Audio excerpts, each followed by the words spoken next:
নমস্কাৰ, আজি হৈছে ২৬ অক্টোবৰ দেওবাৰ। এই মুহূৰ্তত সমগ্ৰ ৰাজ্যবাসীৰ বাবে আহি পৰিছে আজি ৰাতিপুৱাৰ বহুকেইটা ডাঙৰ খবৰ। এই মুহূৰ্তত জনাইছোঁ আজিৰ প্ৰথমটো খবৰেই সমগ্ৰ ৰাজ্যবাসীৰ বাবে এটি ডাঙৰ খবৰ, বিগ ব্ৰেকিং নিউজ। দক্ষিণৰ দুখনকৈ চিনেমাক চেৰ পেলালে জুবিন গাৰ্গৰ অন্তিমখন চিনেমা, জুবিন গাৰ্গৰ সপোনৰ চিনেমা ৰৈ ৰৈ বিনালে। ৰৈ ৰৈ বিনালে মুক্তিৰ পূৰ্বেই এক অভিলেখ কৰা দেখিবলৈ পোৱা গৈছে। এক ডাঙৰ খবৰ জনাইছোঁ, কাণ্টাৰাৰ পাছত এইবাৰ ৰৈ ৰৈ বিনালে চেৰ পেলালে বাহুবালিক। হয়, ঠিকেই শুনিছে, হিয়াৰ আমঠু জুবিন গাৰ্গৰ শেষৰ চিনেমা ৰৈ ৰৈ বিনালে এতিয়া দক্ষিণৰ দুখনকৈ চিনেমাক চেৰ পেলাইছে আৰু দক্ষিণৰ বাহুবালী চিনেমাকো চেৰ পেলাইছে জুবিন গাৰ্গৰ ৰৈ ৰৈ বিনালে ছবিখনে। এই মুহূৰ্তৰ খবৰ জনাইছোঁ, এক ডাঙৰ খবৰ, দক্ষিণৰ দুখনকৈ চিনেমাক চেৰ পেলালে জুবিন গাৰ্গৰ ছবিয়ে, ৰৈ ৰৈ বিনালে অগ্ৰিম বুকিঙত চেৰ পেলালে বাহুবালী আৰু কাণ্টাৰাকো। মুক্তিৰ পূৰ্বেই সকলো অভিলেখ ভংগ কৰিলে ৰৈ ৰৈ বিনালে, ভংগ কৰিলে বলিউডৰ বহু চিনেমাৰ ৰেকৰ্ড আৰু ঈশ্বৰ পুত্ৰৰ দৰে ইতিহাস হৈ ৰ'ব ৰৈ ৰৈ বিনালে। আৰু আপুনিও ৰৈ ৰৈ বিনালে চাব নেকি? জনাওক আমাৰ এইখন ভিডিঅ'ৰ কমেণ্ট বক্সত। আৰু নেশ্যনেল ট্ৰেণ্ডিঙত জুবিন গাৰ্গৰ অন্তিমখন ছবি ৰৈ ৰৈ বিনালে, জুবিন গাৰ্গৰ সপোনৰ ছবি ৰৈ ৰৈ বিনালে। আৰু একেলগে 20খনৰো অধিক দেশত মুক্তি পাব জুবিন গাৰ্গৰ ৰৈ ৰৈ বিনালে ছবিখন। প্ৰতি ঘণ্টাত 14,000ৰো অধিক টিকটৰ অগ্ৰিম বুকিং ইতিমধ্যে চলি আছে আৰু 12টাৰ পৰা 18টা পৰ্যন্ত দৰখনি ছবিগৃহত দেখিবলৈ পোৱা যাব। আৰু অসমৰ পূৰ্বৰ সকলো ছবিক চেৰ পেলাইছে ৰৈ ৰৈ বিনালে আৰু চেৰ পেলাই ইতিমধ্যে ৰেকৰ্ড কৰিছে ৰৈ ৰৈ বিনালে। পুৱা 6 বজাৰ পৰাই প্ৰথমবাৰলৈ ছবিগৃহত চলিব অসমীয়া চিনেমা, যিখন জুবিন গাৰ্গে নিৰ্মাণ কৰা এখন চিনেমা। আৰু অহা 31 অক্টোবৰৰ পৰা অসমৰ ছবিগৃহত বন্ধ কৰি দিয়া হৈছে হিন্দী ছবি। মুক্তিৰ পূৰ্বে হাউচফুল হোৱা প্ৰথমখন ছবি হৈছে ৰৈ ৰৈ বিনালে। এই মুহূৰ্তৰ খবৰ, এক ডাঙৰ খবৰ জনাইছোঁ, ইতিমধ্যে দক্ষিণৰ দুখনকৈ চিনেমাক চেৰ পেলাইছে ৰৈ ৰৈ বিনালে আৰু মুম্বাই, কলকাতা, পুনে, কেৰেলা, হায়দৰাবাদতো পাব ৰৈ ৰৈ বিনালে ছবিখনৰ মুক্তি। সমগ্ৰ ৰাজ্যবাসীৰ বাবে এটি ডাঙৰ খবৰ, বিগ ব্ৰেকিং নিউজ। হিয়াৰ আমঠু জুবিন গাৰ্গৰ ন্যায়ৰ বাবে ৰাজপথত নামিব ৰাজ্যৰ মুখ্যমন্ত্ৰী ডক্টৰ হিমন্ত বিশ্ব শৰ্মা। হয়, ঠিকেই শুনিছে, এইবাৰ জুবিন গাৰ্গৰ ন্যায়ৰ বাবে ৰাজপথত নামিব ৰাজ্যৰ মুখ্যমন্ত্ৰী ডক্টৰ হিমন্ত বিশ্ব শৰ্মা। তেওঁ কৈছে যে যি কথা জুবিনে কোৱা নাছিল সেই কথা আমি কিয় ক'ম। নৱপ্ৰজন্মই মুখ্যমন্ত্ৰীতকৈ বেছি ভাল পায় অসমখনক। এই মুহূৰ্তৰ খবৰ জনাইছোঁ, এক ডাঙৰ খবৰ, জুবিন গাৰ্গৰ ন্যায়ৰ বাবে ৰাজপথত নামিব মুখ্যমন্ত্ৰী। নতুন ল'ৰা কিয় উত্তেজিত হয় বুলি প্ৰশ্ন কৰিছে মুখ্যমন্ত্ৰীগৰাকীয়ে। নৱপ্ৰজন্মই মুখ্যমন্ত্ৰীতকৈ বেছি ভাল পায় অসমখনক। যিদিনা চাৰ্জশ্বীট দাখিল কৰা হ'ব তাৰ পাছদিনাই ৰাজপথত নামিব মুখ্যমন্ত্ৰী।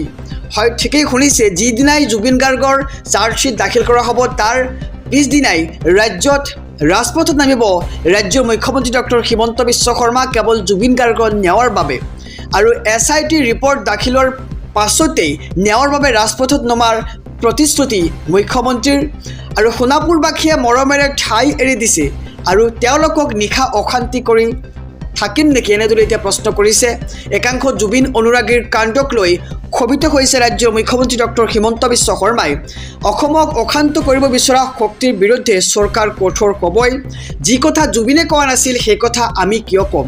জুবিনে জীয়াই থকাৰ কালত নকৰা কাম আমি মৃত্যুৰ পাছত কৰিব নাপায়। কিছুসংখ্যক লোকে আজিৰ প্ৰজন্মক বিপথে পৰিচালিত কৰি নিজৰ ৰাজনৈতিক স্বাৰ্থ সিদ্ধি কৰিব খুজিছে আৰু সেয়া হৈছে অত্যন্ত নিন্দনীয় আখ্যা। আৰু সেই কথাক নিন্দনীয় আখ্যা দিছে ৰাজ্যৰ মুখ্যমন্ত্ৰীগৰাকীয়ে। আৰু #জাষ্টিছ ফৰ জুবিন গাৰ্গ বিষয়ত ময়ো সতৰ্ক। সেয়ে চাৰ্জশ্বীট দাখিলৰ এই ন্যায় যাত্ৰাৰ অংশীদাৰ হ'ম ময়ো, এনেদৰে এতিয়া মুখ্যমন্ত্ৰীগৰাকীয়ে মন্তব্য কৰা পৰিলক্ষিত হৈছে। সংবাদ মাধ্যমৰ আগত মুখ্যমন্ত্ৰী ডক্টৰ হিমন্ত বিশ্ব শৰ্মাৰ প্ৰতিক্ৰিয়া দেখিবলৈ পোৱা গৈছে। তেওঁ কৈছে যে জুবিন গাৰ্গৰ ন্যায়ৰ বাবে ৰাজপথত নামিম। আহিছোঁ আন এক খবৰৰ মাজলৈ। ৰাজ্যবাসীৰ বাবে এটি বেয়া খবৰ। কিয়নো দেশত আকৌ খোৰাখুৰে বাঢ়িব পেট্ৰল ডিজেলৰ মূল্য। এই মুহূৰ্তৰ খবৰ জনাইছোঁ এক ডাঙৰ খবৰ।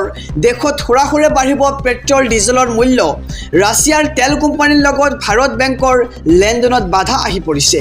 আন্তঃৰাষ্ট্ৰীয় বজাৰত আমেৰিকাৰ কাণ্ডে প্ৰভাৱ পেলাব ভাৰতবৰ্ষত। আমেৰিকাই নিষিদ্ধ কৰিছে ৰাছিয়াৰ দুটাকৈ তেল কোম্পানীক। আৰু ভাৰতৰ সৈতে সহজ নহ'ব ৰাছিয়াৰ তেল ক্ৰয়ৰ প্ৰতিক্ৰিয়া। ফলত দেশৰ বজাৰত বৃদ্ধি হ'ব পাৰে পেট্ৰল ডিজেলৰ মূল্য। দেশত থোৰাসুৰে বাঢ়িব পেট্ৰল আৰু ডিজেলৰ মূল্য। ৰাছিয়াৰ তেল কোম্পানীৰ লগত ভাৰত বেংকৰ লেনদেনত বাধা আহি পৰিছে আৰু আন্তঃৰাষ্ট্ৰীয় বজাৰত আমেৰিকাৰ কাণ্ডই প্ৰভাৱ পেলাব ভাৰতত। আমেৰিকাই নিষিদ্ধ কৰিছে ইতিমধ্যে ৰাছিয়াৰ দুটাকৈ তেল কোম্পানীক আৰু দেশত থোৰাসুৰে বাঢ়িব এতিয়া পেট্ৰল আৰু ডিজেলৰ মূল্য। ৰাজ্যবাসীৰ বাবে আৰু এটি ডাঙৰ খবৰ, বিগ ব্ৰেকিং নিউজ। জুবিন গাৰ্গৰ অন্তিমখন চিনেমা, জুবিন গাৰ্গৰ সপোনৰ চিনেমা ৰৈ ৰৈ বিনালে মুক্তি পাব অহা 31 অক্টোবৰ তাৰিখে। আৰু মুক্তিৰ পূৰ্বেই অভিলেখ ৰৈ ৰৈ বিনালে। পূৰ্বৰ কি অভিলেখ ভংগ কৰিছে ৰৈ ৰৈ বিনালে। এই মুহূৰ্তৰ খবৰ জনাইছোঁ এক ডাঙৰ খবৰ। মুক্তিৰ পূৰ্বে সকলো অভিলেখ ভংগ কৰিলে ৰৈ ৰৈ বিনালে। ভংগ কৰিলে বলিউডৰ বহু চিনেমাৰ ৰেকৰ্ড। ঈশ্বৰ পুত্ৰৰ দৰে ইতিহাস হৈ ৰ'ব ৰৈ ৰৈ বিনালে। আৰু আপুনিও চাবলৈ যাব নেকি ৰৈ ৰৈ বিনালে? জনাওক আমাৰ কমেণ্ট বক্সত। নেশ্যনেল ট্ৰেণ্ডিঙত এতিয়া জুবিন গাৰ্গৰ অন্তিমখন ছবি ৰৈ ৰৈ বিনালে দেখিবলৈ পোৱা গৈছে। দক্ষিণৰ জনপ্ৰিয় চিনেমা কান্তাৰাকো চেৰ পেলালে ৰৈ ৰৈ বিনালে। একেলগে 20খনৰো অধিক দেশত মুক্তি পাব ৰৈ ৰৈ বিনালে। প্ৰতি ঘণ্টাত 14,000ৰো অধিক টিকটৰ অগ্ৰিম বুকিং চলি আছে আৰু 12টাৰ পৰা 18টা পৰ্যন্ত দৰ্শনী ছবিগৃহত। আৰু অসমৰ পূৰ্বৰ সকলো ছবিক চেৰ পেলাই ৰেকৰ্ড কৰিছে ৰৈ ৰৈ বিনালে। আৰু পুৱা 6 বজাৰ পৰাই প্ৰথমবাৰলৈ ছবিগৃহত চলিব অসমীয়া চিনেমা। আৰু অহা 31 অক্টোবৰৰ পৰা অসমৰ ছবিগৃহত বন্ধ কৰি দিয়া হ'ব হিন্দী চিনেমা। আৰু মুক্তিৰ পূৰ্বে এইবাৰ হাউচফুল হোৱা প্ৰথমখন ছবি হৈছে জুবিন গাৰ্গৰ অন্তিমখন চিনেমা, জুবিন গাৰ্গৰ ড্ৰিম মুভি ৰৈ ৰৈ বিনালে।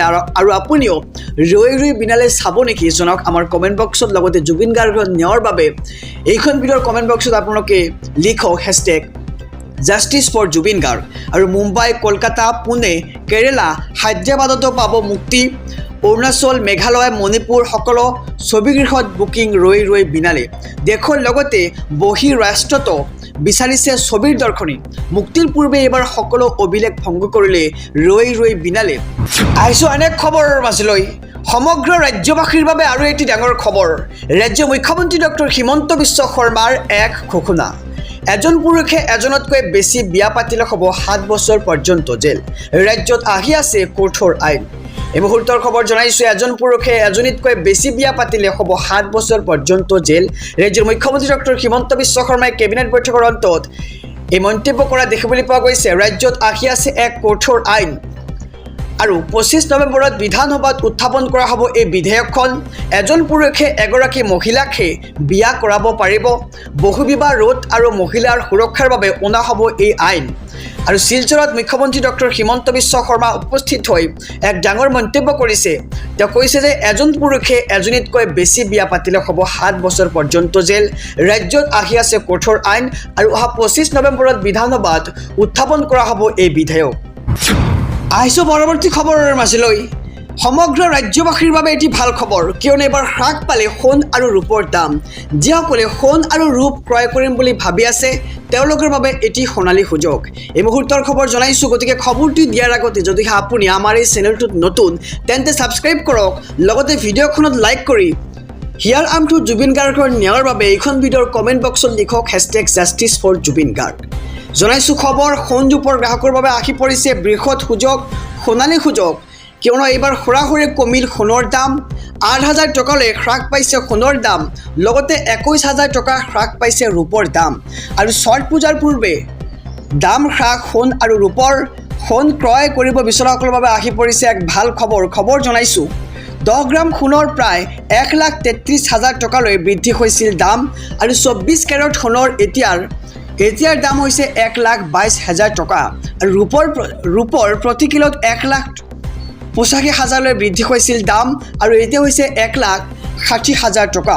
আৰু একেৰাশে তৃতীয় দিনৰ বাবে এছিয়াৰ বজাৰত হ্ৰাস পালে সোণৰ দাম আৰু সোণৰ ব্যৱসায়ীসকলৰ মতে 2026ত 2 লাখৰে বৃদ্ধি হোৱাৰ সম্ভাৱনা। গতিকে যিসকলে সোণ আৰু ৰূপ ক্ৰয় কৰিম বুলি ভাবি আছে তেওঁলোকৰ বাবে এক সোণালী সুযোগ। আপোনালোকে অতি সোনকালেই ক্ৰয় কৰক সোণ আৰু ৰূপ।